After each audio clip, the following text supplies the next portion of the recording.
Good morning mga katakas. Today may ride tayo. Actually solo ride. Dapat hindi ito solo ride eh. May kasama dapat ako si Miles. Problema lang, hindi kami nagka-usap ng maayos. Kasi ang sabi niya sa akin kagabi, masama pakiramdam niya, baka hindi siya mag-ride. So ako naman, late na nag-ride ngayon dahil nga akala ko kasi ako lang mag-isa magra-ride ngayon. Tsaka maganda kasi yung panahon ngayon, kaya tinuloy ko tong ride kahit mag-isa. Kasi makulimlim, cloudy. Tapos alas 8:30 na ng umaga ngayon. Pero ito, sarap mag-ride, hindi mainit.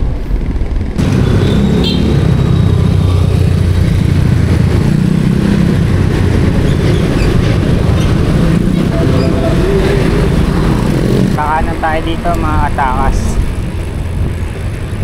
Ito na yung papuntang Malolos. Punta tayo ng Baraswain Church. Basa! Ito na tayo sa arko ng Malolos. Bagong arko na ng Malolos yun mga katakas. Hindi na yun yung luma. Yan mga katakas, nandito tayo ngayon sa bagong munisipyo ng Malolos. Tennis court, volleyball court, basketball court. Ayan.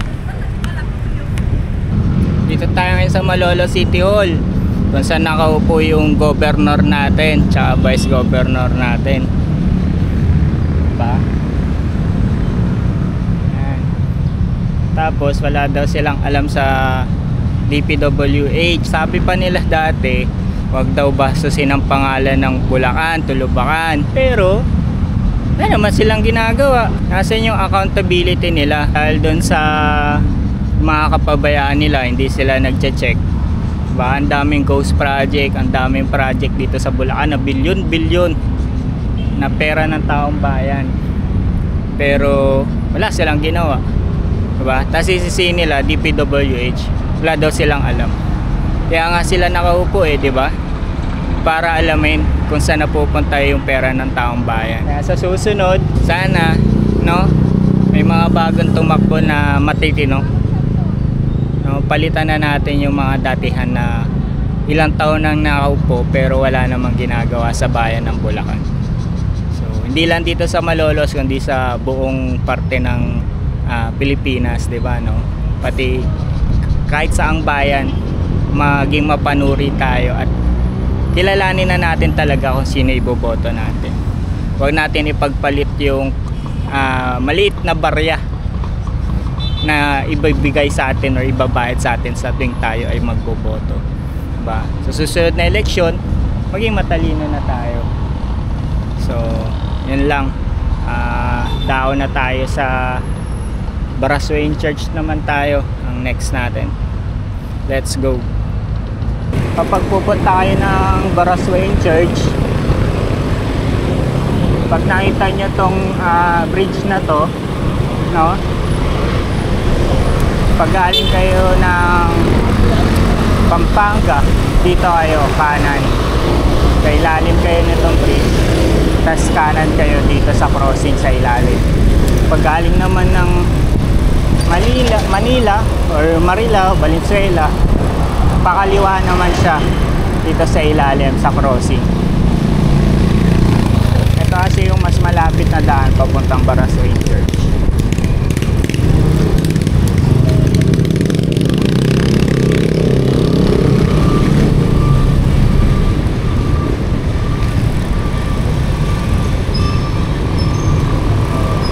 Tulad nito, one way pala tong daan na to. Ginagawa pala siya ngayon. So ang daan doon pala sa kabila kanina.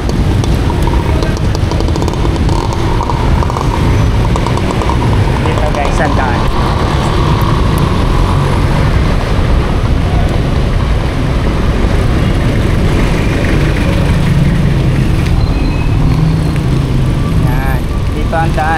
ginagawa pa lang ngayon.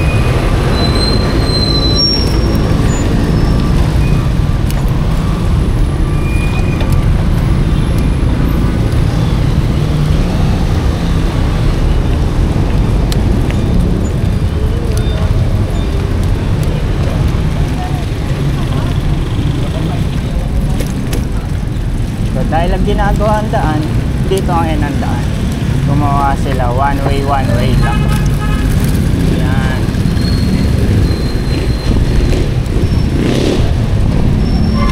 Ito naman yung sa kabila, yung palabas.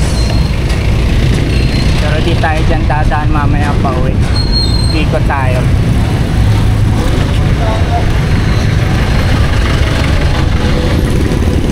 Ito yung daan papuntang Barasway Church. Ito ang Barasway Church kung saan tinatag ang unang republika ng Pilipinas.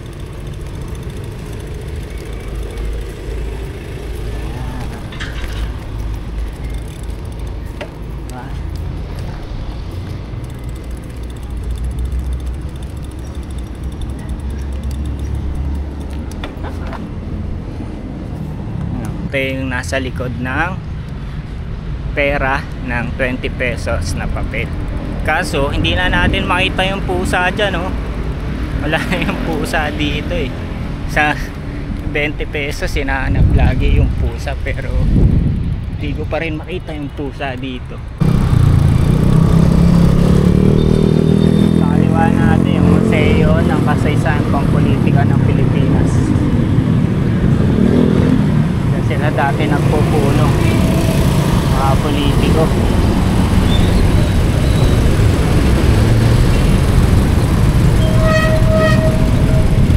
Dito tayo dadaan. Hindi na tayo magmamakartur.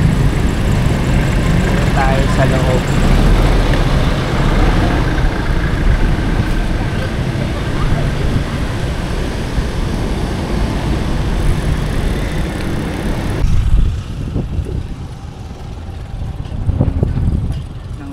Dito ng isda. Yung makikita yung tadaanan natin. Talaga sila. Pero libre lang yun. Iba yan. Pang-ulam ka pagka nakahuli ka.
kami dahil dito, hindi pa ganito. Nagawa na pala siya.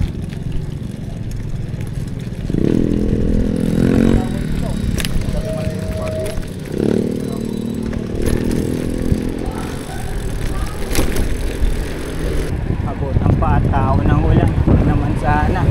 Labot na.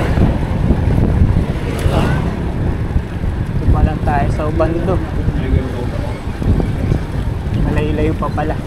Ano nga yung sinasabi ko. Nabutan na tayo ng ulan.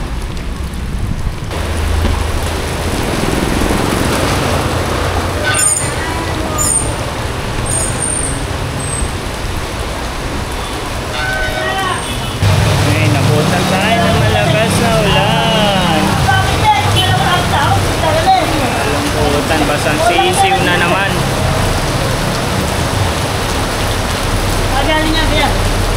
Galing pa ako Malolos. Umikot lang ako, taga Marilao. Tubig din ako?